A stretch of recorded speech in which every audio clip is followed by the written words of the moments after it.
உலகெங்கும் உள்ள தமிழ் மாணவர்களுக்கு வணக்கம். இன்னைக்கு நான் என்ன டாபிக் எடுக்கலாம்னு யோசிக்கிறப்போ எல்லாரும் தவறாம ஒவ்வொரு மேக்ஸ் டீச்சரை பத்தியும் பார்த்து எல்லாரும் கேட்கிற ஒரே கேள்வி என்ன அப்படின்னா, மேக்ஸ் எங்க அப்ளை ஆகுதுன்னு சொல்லுங்க. இன்டர்வியூலயே அதான் கேக்குறாங்க. ஸ்டூடெண்ட்ஸும் மேக்ஸ் டீச்சர்ஸை பார்த்து கேட்கறது என்ன, இவ்வளவு சொல்றீங்க, இன்டகிரேஷன் டிஃபரன்சியேஷன் என்னென்னமோ சொல்றீங்க, இது எங்க அப்ளை ஆகுதுன்னு சொல்லுங்க.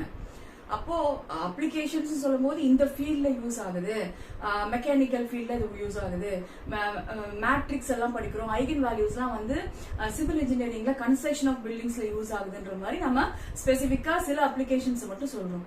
பட் நான் என்ன யோசிக்கிறேன்னா, எங்க மேக்ஸ் ஆரம்பிச்சிருக்கும், மேக்ஸ்ன்ற ஒரு சப்ஜெக்டோட ஜேர்னி எந்த இடத்துல இருந்து ஆரம்பிச்சிருக்கும்ன்ற மாதிரி நான் யோசிச்சேன். அப்படி என்னால சப்ஜெக்ட்ஸை கனெக்ட் பண்ண முடிஞ்சது. செட் தியரி, ரியல் அனாலிசிஸ் எப்படி வந்திருக்கும், காம்ப்ளெக்ஸ் அனாலிசிஸ் எப்படி இருக்கும், டோபாலஜி எப்படி இருக்கு, அல்ஜீப்ரா எப்படி இருக்கு, செட்ஸ் எப்படி இருக்கு, அப்ப இந்த ஐடியாலாம் எப்படி வந்திருக்கும்ன்றதுக்கான ஒரு சிம்பிள் இன்ட்ரோடக்ஷன் சொன்னா எப்படி இருக்கும்னு பாக்குறேன் இன்னைக்கு.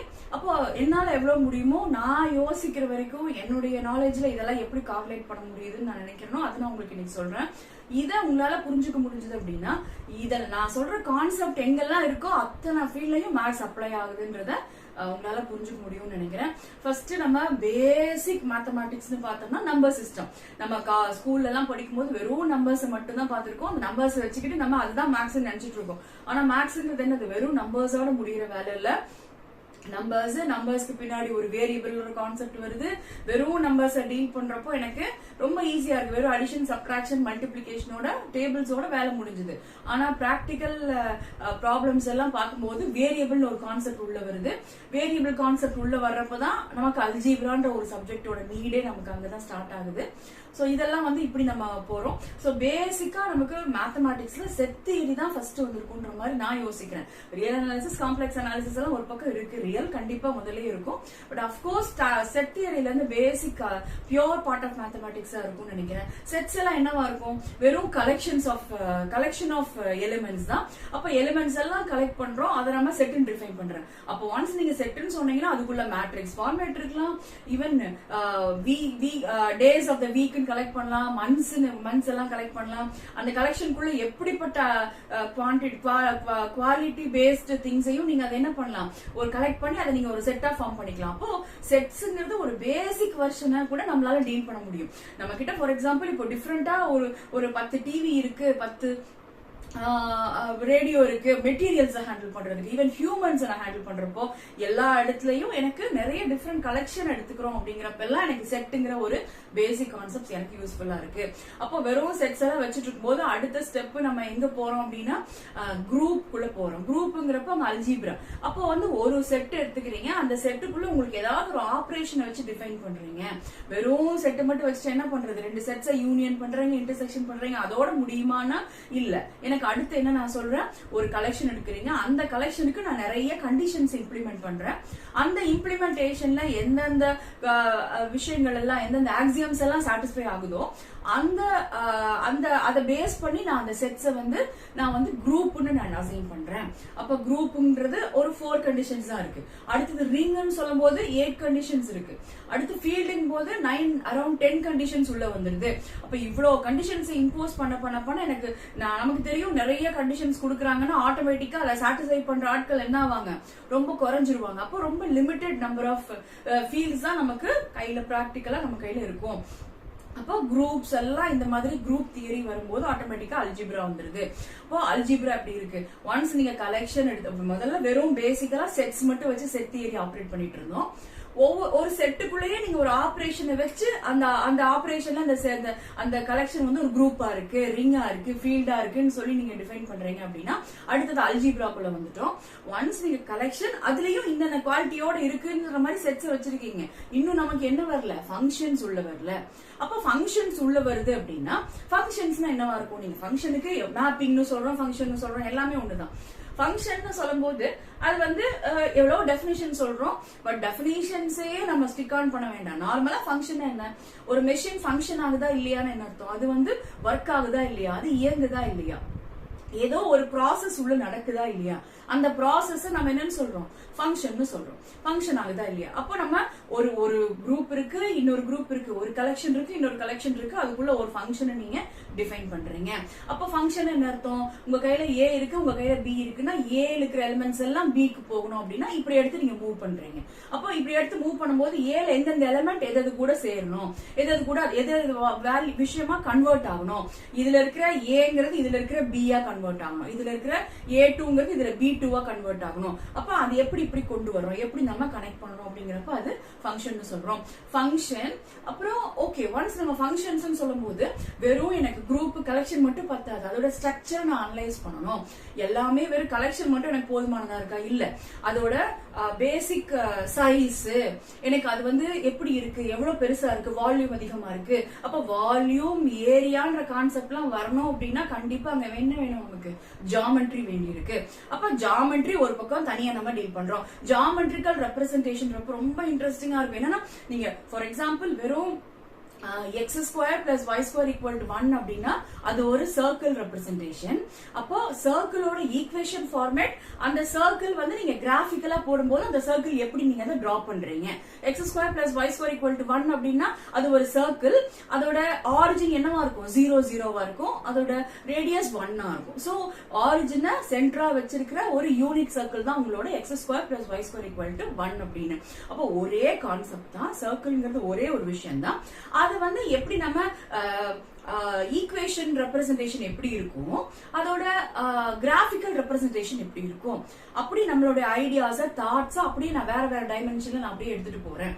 அப்போ நீங்க எந்த விதமா அதை ஹேண்டில் பண்ணணும்னு நினைக்கிறீங்க, சர்க்கிளை நீங்க ஈக்குவேஷன் வச்சு ஹேண்டில் பண்ணணும்னு நினைக்கிறீங்களா, இல்ல கிராஃபிக்கல் ரெப்ரசன்டேஷன்ல வச்சு நீங்க அதை பிக்சரா வியூ பண்ணணும்னு நினைக்கிறீங்களா? அப்ப எந்த பேசிஸ்ல நான் அதை டிஸ்கஸ் பண்ணமோ அந்த பேசிஸ்க்குள்ள நான் அதை எடுத்துட்டு போலாம். அப்ப அந்த மாதிரி நமக்கு நிறைய பிரான்ச்சஸ் ஆஃப் மேத்தமேட்டிக்ஸ் நமக்கு இங்க பிரியுது. அப்ப ஸ்ட்ரக்சர் ஓகே, ஸ்ட்ரக்சர்ல வச்சு நான் ஜியோமெட்ரி எல்லாம் ஒன்ஸ் கொண்டு வரேன் அப்படிங்கும் போது ஆட்டோமேட்டிக்கா எனக்கு டைமென்ஷன்ஸ் வருது, எக்ஸ் ஆக்சிஸ் ஒய் ஆக்சிஸ் வருது அப்படின்னா ஆட்டோமேட்டிக்கா அங்க என்ன வந்துடும், எனக்கு டிஃபரன்சியேஷன் இன்டகிரேஷன்ஸ் எல்லாம் வருது. ஓகே, அதுக்கு போறோம். இப்போ ஃபைன், அதுக்கு முன்னாடி ஒன்ஸ் நான் ஸ்ட்ரக்சர்னு சொல்லிட்டேன்னா கண்டிப்பா அந்த இடத்துல ஜியோமெட்ரி சொல்லிட்டு அது பேசிக் கான்செப்ட். அதே ஸ்ட்ரக்சர்ல நீங்க டோபாலஜின்ற ஒரு ஃபீல்டு சொல்லாம நம்ம அதை கம்ப்ளீட் பண்ணவே முடியாது. அப்போ ஜியோமெட்ரிக்கல் ரெப்ரசன்டேஷனுக்கும் டோபாலஜினாலும் என்னதான், ஸ்ட்ரக்சர் தான். ஸ்ட்ரக்சருக்கும் என்ன டிஃபரன்ஸ் அப்படின்னா ஹெரிடிட்டி ப்ராப்பர்ட்டிஸோட நீங்க அதை டீல் பண்ணும்போது அது வந்து டோபாலஜி ஆகுது. ஸ்ட்ரக்சரல் அனாலிசிஸ் தான் டோபாலஜி. நீங்க வெறும் டிஸ்டன்ஸ் மட்டும் வச்சுக்கிட்டு நம்ம வெறும் டிஸ்டன்ஸ் அந்த மெஷர்ஸ் மட்டும் வச்சு டீல் பண்ணும்போது அது என்னவா இருக்கும், அந்த உங்களுடைய ஆப்ஜெக்ட் வந்து வெறும் என்ன எதை பேஸ் பண்ணி இருக்குது, அதோட டிஸ்டன்ஸ், அதோட மெட்ரிக், அந்த மெஷர்மெண்ட்டை மட்டும் வச்சு டீல் பண்றப்போ அது நமக்கு ஜியோமெட்ரிக்கல் ரெப்ரசன்டேஷன். அதோடைய குவாலிட்டிஸ் எல்லாமே ஹெரிடிட்டி ப்ராப்பர்ட்டிஸோட அப்படியே நீங்க அதை எடுத்துக்கும் போது அது என்னவாகுது, டோபாலஜிக்கல் அப்ரோச்சா இருக்கும். அப்போ நம்ம செட் தியரி பார்த்துட்டோம். செட்டுக்கு அப்புறம் அதோடைய நெக்ஸ்ட் டெவலப்மெண்ட் எங்க வந்திருக்கு, அல்ஜிப்ரா. அல்ஜிப்ரால நமக்கு குரூப், ரிங், ஃபீல்டுன்னு தியரி அப்படியே எக்ஸ்டெண்ட் ஆகிட்டே போகுது.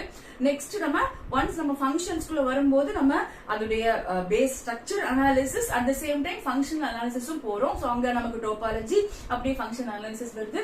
இப்படியே நம்மளோட மேத்தமேட்டிக்ஸ் வந்து நிறைய பிரான்ச்சஸா அப்படியே நமக்கு தியரி எக்ஸ்டெண்ட் ஆகிட்டே போகுது.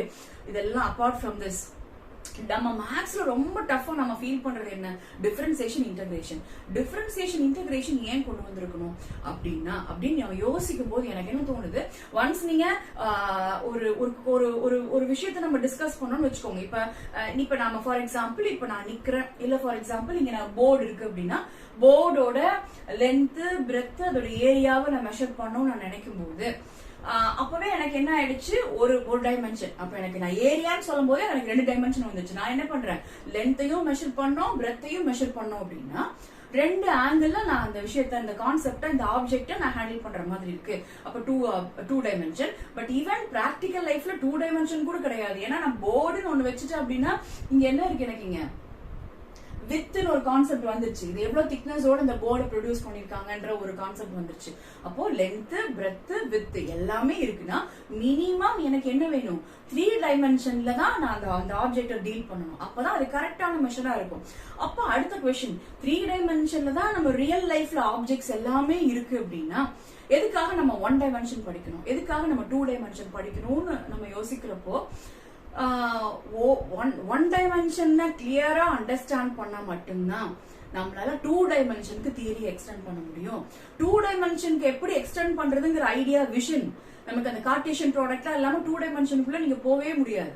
வெறும் ரியல் ஆர் மட்டும் ஒரு ஆக்சஸ் வச்சுக்கிட்டு எப்படி நம்ம 2 டைமென்ஷனல் ஆப்ஜெக்ட் கொண்டு வரோம், 2 டைமென்ஷனல் எப்படி எக்ஸ்டெண்ட் பண்றோம், கார்டீசியன் ப்ராடக்ட் வச்சு நம்ம A, Bன்ற கான்செப்ட்ல ஆர்டர்ட் பேரா நான் எலிமெண்ட்டை மெஷர் பண்றேன், எலிமெண்ட்டை நாங்க டினோட் பண்றேன்னு சொல்லிட்டு 2 டைமென்ஷன் கொண்டு வரீங்க. அப்போ 1 டைமென்ஷன் 2 டைமென்ஷன் அனலைஸ் பண்ணாதான் 3 டைமென்ஷனுக்கு என்னால தியரியை எக்ஸ்டெண்ட் பண்ணும். எப்பவுமே முதல்ல கண்டுபிடிக்கிறது, முதல்ல கொண்டு வருதுங்கிறது நிறைய ஒரு ரிசர்ச்க்கு அப்புறம் ஒரு ஸ்ட்ராங் ஃபவுண்டேஷனோட தான் நம்ம அதை இன்ட்ரோடியூஸ் பண்ண முடியும். அந்த ஸ்ட்ராங் ஃபவுண்டேஷன் நமக்கு 1 டைமென்ஷன்லயும் நல்லா கிடைக்குது. அது ரியல் அனாலிசிஸ் பார்ட்டை நம்ம ஒர்க் பண்றது ஃபுல்லா என்னதான் அந்த 1 டைமென்ஷனல் ரியல் லைனை பத்தி தான் நம்ம டிஸ்கஷன் எல்லாமே ரியல் அனாலிசிஸ்ல இருக்குது. அந்த பேசிக் தியரியை வச்சு தான் 1 டைமென்ஷன் டெவலப் பண்ணிருக்காங்க. ஓகே, 1 டைமென்ஷன் நல்லா அண்டர்ஸ்டாண்ட் பண்ணதுக்கு அப்புறம் தான் 2 டைமென்ஷன்ல போறோம். அது வந்து காம்ப்ளெக்ஸ் அனாலிசிஸ் பார்ட் நமக்கு அது டீல் பண்றாங்க. ஓகே, சோ 1 டைமென்ஷன் 2 டைமென்ஷன் தெரிஞ்சதுக்கு அப்புறமா 3, 4, 5 எல்லாம் ரொம்ப ஈஸி. ஓகே, பட் ரியல் லைஃப்ல ஒரு போர்டு இருக்கு, அதுல அதோடைய வால்யூம் நான் மெஷர் பண்ணணும்னு நினைக்கிறேன் அப்படின்னா, for example length, breadth, with எல்லாமே இருக்கு. அதை வச்சு என்னால மெஷர் பண்ண முடியும். ஓகே, இதுக்கெல்லாம் நீங்க பேசிக்கா ஃபார்முலா ஜியோமெட்ரியிலே இருக்கு, அதை நீங்க மெஷர் பண்ணிக்கலாம். ஓகே, அப்ப 3 டைமென்ஷன் தான் ரியல் லைஃப்ல இருக்கா அப்படின்னா இல்ல. இந்த போர்டை நான் லைட்டா அப்படி அசைக்கிறேன், இப்படி மூவ் பண்றேன் அப்படின்னா ஒரு மூவ்மெண்ட் நடக்குது. ஓகே, சோ ஃபர்ஸ்ட் செகண்ட் 0 செகண்ட்ல இந்த பொசிஷன்ல இருக்கு, அப்புறம் 1 செகண்ட்ல போர்டு இந்த பொசிஷனுக்கு மாறுது. அப்போ பொசிஷன் சேஞ்ச் ஆகுது. ஒன்ஸ் பொசிஷன் மாறுது அப்படிங்கிறப்போ அங்க எனக்கு என்ன ஒர்க் நடக்குது, டைம்ன்ற கான்செப்ட் எனக்கு 4th டைமென்ஷனா வருது. அப்போ XYZங்கிறது என்னோட பொசிஷனை மேப் பண்ணுது, பொசிஷன் வேல்யூஸ் எல்லாம் ரெப்ரசென்ட் பண்ணுது. அப்போ 4th டைமென்ஷன்ல Tன்ற ஒரு வேல்யூ உள்ள வருது. அப்ப Tனா என்னது, இங்க T is nothing but your time coefficient. அப்ப டைமை ரெப்ரசென்ட் பண்ணி உள்ள கொண்டு வந்துட்டீங்க. ஒரு டைமென்ஷனா நீங்க டைம் உள்ள வைக்கும் போது ஆட்டோமேட்டிக்கா ஒவ்வொரு என்னென்ன விஷயம், இப்ப ஃபேன் ஓடிட்டு இருக்கா, இல்ல டஸ்ட் உள்ள வருதா, அப்ப நான் யூஸ் பண்ணி ஒரு ஃபார் எக்ஸாம்பிள் இந்த போர்டு இதே பொசிஷன் எப்போ இருக்குன்னு சொல்ல முடியாது. எப்ப எது வேணாலும் மாறலாம். 1 இயர் நான் யூஸ் பண்ணிட்டே இருக்கேன், இது ரொம்ப ஓல்ட் ஆயிடும். மேபி ரொம்ப நாள் போகும்போது இதனுடைய ஷேப்போ பொசிஷனோ சேஞ்ச் ஆகிறதுக்கு ரீசன் இருக்கு. அப்ப அந்த ஒவ்வொரு ரீசனையும் நான் ஒவ்வொரு டைமென்ஷனுக்குள்ள கொண்டு வந்தேன் அப்படின்னா இதோட லைஃப், இந்த போர்டோட லைஃப் என்னால n டைமென்ஷனல் கான்செப்டா எக்ஸ்பிரஸ் பண்ண முடியும். இப்ப இவ்வளோ டைமென்ஷன்ஸ் உள்ள வருது. ஓகே, அப்போ ஒன்ஸ் நீங்க ஆப்ஜெக்ட்ஸ் இத்தனை டைமென்ஷன்ஸோட சொல்றீங்க, ரைட்? இப்போ ஃபார் எக்ஸாம்பிள் இப்போ டிஃபரன்சியேஷன் எங்க வருது அப்படின்னா அங்கதான் நமக்கு இப்போ ஒன்ஸ் நீங்க டைமென்ஷன்ஸ் எல்லாம் கொண்டு வந்துட்டீங்க அப்படின்னா இப்ப நம்ம டிஃபரன்சியேஷனுக்குள்ள போலாம். டிஃபரன்சியேஷன் எப்படி வரணும், டிஃபரன்சியேஷன் எப்படி வந்திருக்கணும், பேசிக்கா சிம்பிள் அண்டர்ஸ்டாண்டிங் என்ன அப்படின்னா ஒரு எஸ்ங்கிறது நம்மளோட டிஸ்டன்ஸ் வச்சுக்கோங்க, டீன்றது நம்மளோட டைம் அப்படின்னா வெலாசிட்டி நம்ம எப்படி சொல்லுவோம், டெஸ் பை டெல்டிங்கிற கான்செப்ட். அப்போ இவ்வளோ டிஸ்டன்ஸ்க்கு இவ்வளோ டைம்ல இவ்வளோ டிஸ்டன்ஸ் நம்ம டிராவல் பண்ணிருக்கிறோம் அப்படிங்கும் போது ஆட்டோமேட்டிக்கா இந்த del s by del tங்கிற இந்த கான்செப்ட் தான் என்ன ஆகுது, del t tends to infinity 0 அப்படிங்கிறப்போ ds by dt yeah convert ஆகுது. எப்ப நமக்கு ஒரு மூவ்மெண்ட் நடக்குதோ, ஒரு மூவ்மெண்ட் இருக்கோ, அந்த இடத்துல அந்த மூவ்மெண்ட் ரெப்ரசென்ட் பண்றதுக்கு நமக்கு என்ன ஒரு ஆபரேஷன் தேவையா இருக்குன்னா that is nothing but differentiation. இந்த ஃபர்ஸ்ட் ஒரு 1 டைமென்ஷனல் மூவ்மெண்ட் தான் d by dtங்கிற இந்த ஆபரேட்டர் தான் நமக்கு டிஃபரன்சியேஷன் கான்செப்ட் குள்ள கொண்டு வருது. ஓகே, அப்ப d by dt நீங்க சொல்லிட்டீங்க, ஒரு டைமென்ஷன்ல வந்தாச்சு. அப்போ ds by dt s ஓட அந்த ஒரு சேஞ்ச நான் எப்படி மெஷர் பண்றேன் வித் ரெஸ்பெக்ட் டு டைம், நான் என்ன பண்றேன், வெலாசிட்டியா நான் ரெப்ரசென்ட் பண்றேன். Okay, this is nothing but speed or velocity. வெலாசிட்டில வர்ற change ds by dt is nothing but, அப்போ இது வந்து d by dt, இது d by dt of v, but vங்கிறது என்ன, ds by dt. அப்போ so this is nothing but d square by dt square of s. so s ஒரு time நம்ம அதோட வேரியன்ஸ் அந்த டிஃபரன்ஸ் நம்ம மெஷர் பண்ணும்போது அது வெலாசிட்டி ஆகும். வெலாசிட்டில வர சேஞ்ச் நான் என்னன்னு சொல்றேன், ஆக்சலரேஷனாவும் எடுத்துக்கிறேன். அப்போ ஒன்ஸ் நீங்க மூவ்மெண்ட் கொண்டு வந்துட்டீங்கன்னா நமக்கு தெரியும் ஒரு டைம் டிஃபரன்ஷியேட் பண்ற கான்செப்டே தான் second time differentiation, third time differentiation. அதான் டிஃபரன்சியேஷன்ங்கிறது ஒரு பேசிக் டாபிக், பேசிக் ஸ்ட்ரக்சர். அந்த டெக்னிக்கை நீங்க எத்தனை டைம் வேணாலும் ரிப்பீட் பண்ணாலும் உங்களுக்கு அதே ப்ரொசீஜர் தான், அதுல ஒன்னும் பெரிய சேஞ்ச் இல்லை. ஓகே, சோ அந்த டிஃபரன்சியேஷன் நமக்கு எங்க தேவைப்படுது, மூவ்மெண்ட் எப்ப லைஃப்ல நமக்கு மூவ்மெண்ட் இருக்கோ, எல்லா ஆப்ஜெக்ட்ஸும் எல்லா விஷயமும் ஸ்டாட்டிக்கா ஒரே இடத்துல நிக்குதா? இல்ல, ஆட்டோமேட்டிக்கா அங்க மூவ்மெண்ட்ஸ் நடந்துகிட்டே இருக்கு. அப்ப எங்கெல்லாம் மூவ்மெண்ட்ஸ் இருக்கோ அங்கெல்லாம் நமக்கு டிஃபரன்ஷியல் ஈக்குவேஷன்ஸ் கன்ஃபார்மா இருக்குது. ஐடென்டிக்கல் மேப்பிங்க்கு தான் நம்ம என்ன ரெப்ரசன்டேஷன் பண்றோம் அப்படின்னா ஜெராக்ஸ் மிஷின்ல அதான் பண்றாங்க. நீங்க கொடுக்குற பேப்பர் ஷீட்ல இருக்கிற ஆப்ஜெக்ட்ஸ் அப்படியே அதோடைய கரஸ்பாண்டிங் வேல்யூஸ்க்கு அப்படியே அதை லிங்க் பண்ணி கோஆர்டினேட் பண்ணி நீ நம்ம கொடுக்குற பிக்சரை அப்படியே அது என்ன பண்ணும், ஜெராக்ஸ் எடுக்குது. அந்த ஜெராக்ஸ் வந்து it's almost like identical mapping. Identical mapping work தான் நம்ம கொடுக்குற ஜெராக்ஸ். அப்படியே ஒரிஜினல் காப்பி வந்து ஜெராக்ஸ் காப்பியா அப்படியே நமக்கு பிரிண்ட் கொடுக்குற ஒர்க் வந்து ஜெராக்ஸ் மிஷின்ல நடக்குது. இதே நம்ம அதை மேக்னிஃபை பண்ணாலும் நீங்க 2 டைம்ஸா 3 டைம்ஸா அந்த ஃபங்க்ஷன் தான் அங்க நடக்குது. இதே நீங்க ஷ்ரிங்க் பண்ணோமா, குட்டியா நீங்க சின்னதா நீங்க ஜெராக்ஸ் பண்ணோமா, அதுவும் பண்ண முடியும். சோ ஒன்ஸ் நீங்க ஜெராக்ஸ் மிஷின்ல ஒர்க் பண்றதெல்லாம் என்னதான் நம்மளோட டோபாலஜில நம்ம மேப்பிங், ஐடென்டிக்கல் மேப்பிங் எல்லாமே அங்கதான் நமக்கு ஒர்க் அவுட் ஆகுது. ஓகே, சோ ஒன்ஸ் நீங்க டிஃபரன்சியேஷன்லாம் பாக்குறீங்க. இப்போ டிஃபரன்சியேஷன்ல இப்போ நம்ம எங்கிருந்து தியரி டெவலப் பண்ணிருக்கோம், பேசிக்கலா நம்ம திங்ஸ் ஆப்ஜெக்ட்ஸ் எல்லாம் எங்க இருக்கு, அப்படியே இருக்கிறத நம்ம சிம்பிளா ஜியோமெட்ரிக்கல் ரெப்ரசன்டேஷன் எடுத்துக்கலாம், டோபாலஜிக்கல் ரெப்ரசன்டேஷனும் பாசிபிள் தான். ஒன்ஸ் இந்த மூவ்மெண்ட் இருக்கு, மூவ் ஆயிட்டு இருக்கு, மூவ்மெண்ட் இருக்கு அப்படின்னா பேசிக் வெர்ஷன் என்னதான் இருக்க முடியும், அந்த சிஸ்டமோட ரெப்ரசன்டேஷன் எப்படி இருக்க முடியும், வெறும் XYZ எல்லாம் பத்தாது, dx by dt, dy by dt இதெல்லாம் எனக்கு தேவையா இருக்கு.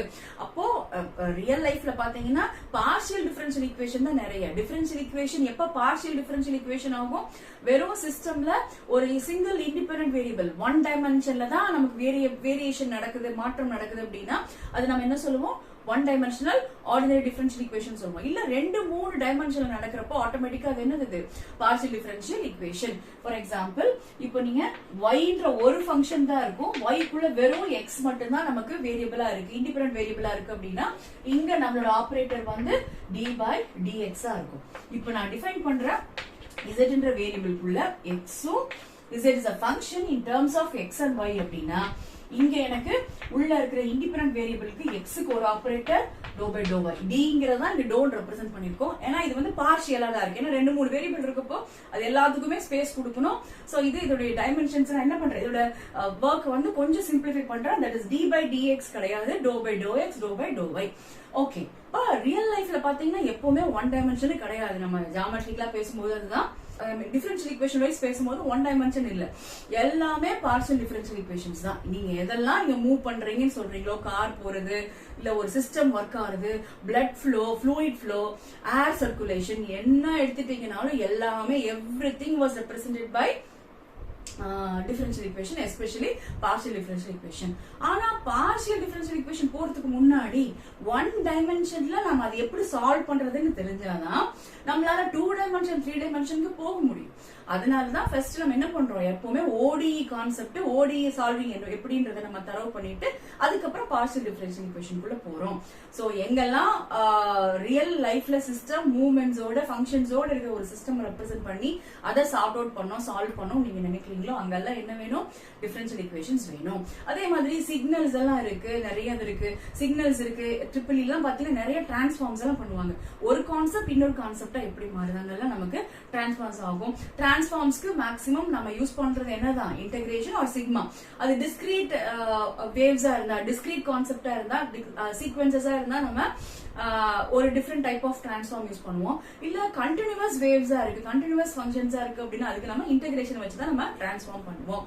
சோ என்னோட அப்போ உங்களுக்கு ஒன்ஸ் ஜியோமெட்ரின்னு சொல்லும் போதே உங்களுக்கு இன்டகிரேஷன்ல சிங்கிள் இன்டகிரேஷன்னா லைன் இன்டகிரேஷன், டபுள் இன்டகிரேஷன்னா ஏரியா ஃபைண்டிங், ட்ரிபிள் இன்டகிரேஷன்னா வால்யூம், 3 டைமென்ஷன்ல நீங்க போடும்போது என்ன ஆகும், அது வால்யூம் கால்குலேஷன். சோ இதெல்லாமே நமக்கு தெரிஞ்சதுதான். இன்னைக்கு நான் எதுக்காக வந்து எல்லா டாபிக்கையும் நான் கவர் பண்ணி சொல்றேன் அப்படின்னா எங்கெல்லாம் என்னென்ன விஷயம் தேவையா இருக்கும். For example human body, doctors எல்லாம் வந்து நம்ம ஹியூமன் பாடியை தான் அவங்க அனலைஸ் பண்றாங்க. நமக்கு எப்ப டிசீஸ் வருதோ, எப்ப இஷ்யூஸ் வருதோ அப்ப நம்ம டாக்டரை கன்சல்ட் பண்றோம். ஒரு ஹியூமன் பாடி தான், ஒரே ஒரு பாடி தான், ஒரே டைப் ஆஃப் மெக்கானிசம் தான். நம்ம கண் பார்வைக்கு நமக்கு அப்படிதான் தெரியுது. ஆனா எத்தனை ஸ்பெஷலிஸ்ட் இருக்காங்க, நியூராலஜிஸ்ட் தனியா இருக்காங்க, லங்ஸ் பாக்குறவங்க தனியா இருக்காங்க, கார்டியாலஜிஸ்ட் தனியா இருக்காங்க, ஹேருக்கு தனியா பார்க்கலாம், ஸ்கின்னுக்கு தனியா பார்க்கணும்.